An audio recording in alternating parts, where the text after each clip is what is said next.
Okay, so in my last entry, I talked about how it's a little weird that Iowa, this small state of 3 million people, has so much influence on a national election, on choosing the next president of the United States.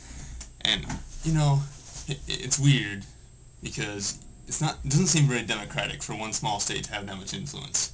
But there's a nice thing about the caucus, at least in theory, or at least in this concept, this ideal of a caucus, that grassroots democracy can come together and ordinary people can have an impact on who the next president will be.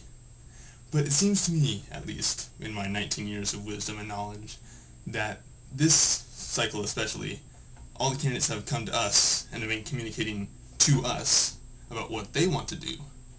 But there hasn't been very much communication in the other direction about what we want them to do. Um, I don't know, I'm just thinking out loud here. There hasn't been much debate about what the best thing to do about the genocide in Darfur is among the presidential candidates. What do the presidential candidates think? What are they going to do about that? Do they think it's a genocide? Do they think we need to do something? Do we think we need to help the people of Darfur? Same thing with the people of Burma.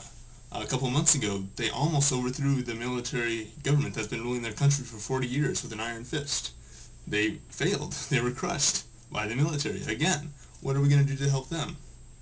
What about the billions of dollars that third world countries in Africa are paying to us, the West, the richest nations in the world?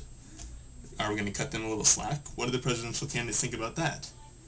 Um, you guys could probably think of a lot more issues than I can.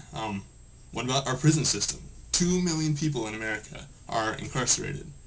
Out of a country of 300 million people, that's almost 1% of the population is in prison. Is that a problem? What are we going to do about that?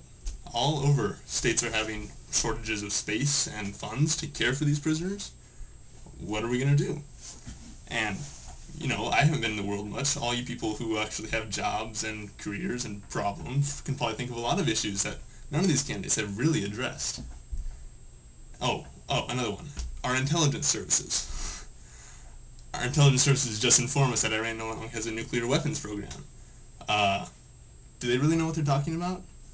What about the Hezbollah mole that was in the CIA? What happened to her?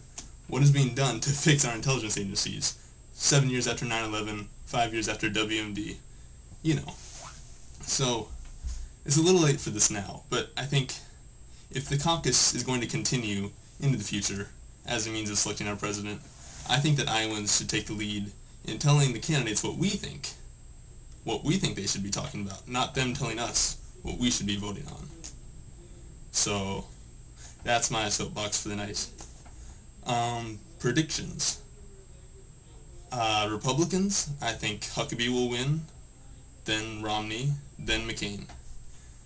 Democrats, I'm going to go dark horse and say that Edwards is going to pull out a victory in Iowa, and then Obama, and Hillary in third place. Mostly because I really want to see Hillary lose. That's just me. I'm a little, you know. So, yeah. Hope you all had a Merry New Year, stayed safe, behaved responsibly, all those good things that the beer commercials tell us to do. Happy caucusing.